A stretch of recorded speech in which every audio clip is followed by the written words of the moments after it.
Fait, c'est ça, mon premier contact, c'était en 1969, dans le projet d'autoroute Est-Ouest où on voulait démolir en fait des centaines d'unités de logement. Puis moi, j'habitais dans Hochelaga-Maisonneuve, puis ça a été, en fait, euh, enfin, un sujet qui m'a touché, peut-être parce que, bon, moi, j'étais dans une famille nombreuse, on avait des mauvaises conditions de logement, donc peut-être qu'il y avait un amalgame, en fait, d'éléments qui fait que j'ai été touché par cette question-là. Puis là, j'ai commencé à m'intéresser à la question du logement, puis aux enjeux urbains, en fait, en général, mais plus particulièrement le logement. Et puis, il a commencé à avoir, il y avait, à l'époque, il y avait des luttes, donc des locataires finalement qui protestaient contre les évictions. Puis, à un moment donné, j'ai commencé à participer à des soutiens comme ça. Et c'est là que j'ai entendu qu'il y a des gens finalement qui proposaient de récupérer des bâtiments où les gens se faisaient évincer pour les transformer en coopératives d'habitation.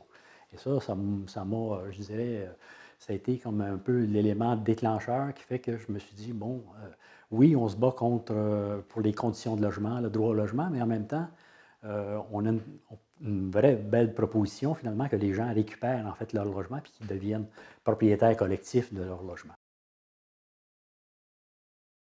Le fait, je me rappelle quand vous dites une chose que un groupe de gens du quartier qui était d'un organisme ici, qui avait décidé de fonder une coop, puis ça a été une des premières écoles. Donc, 25-26 logements là-dedans. Les gens qui étaient sur CA n'étaient que des ouvriers d'Hochelaga-Maisonneuve et des gens à l'aide sociale.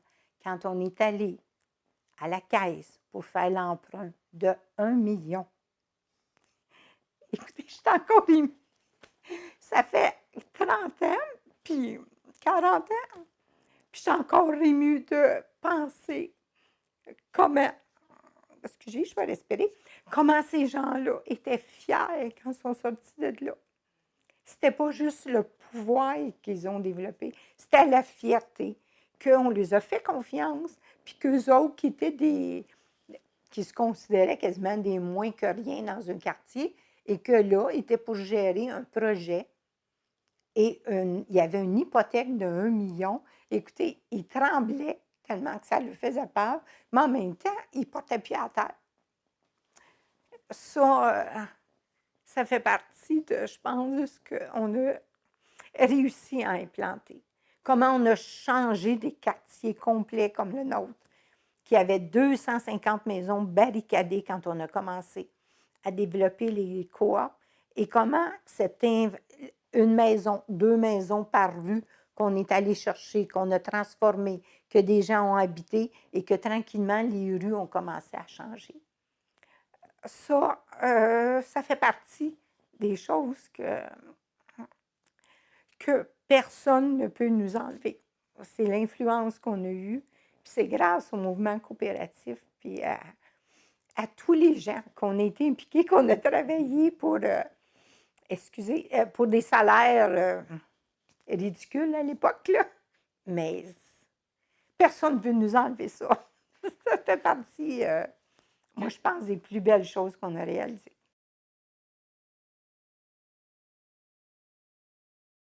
Fait que je vais vous conter mon histoire à moi, qui était la petite madame de 27-28 ans qui avait 2 enfants, qui vivait dans un logement où le propriétaire abusait de ses locataires et qui a décidé de former une coopérative.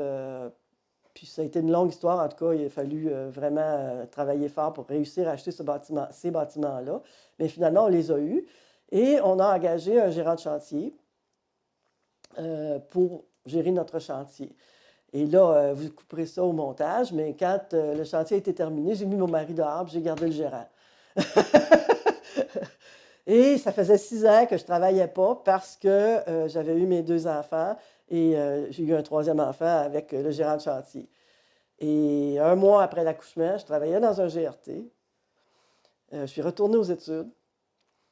J'ai travaillé au groupe CDH maintenant pendant 10 ans.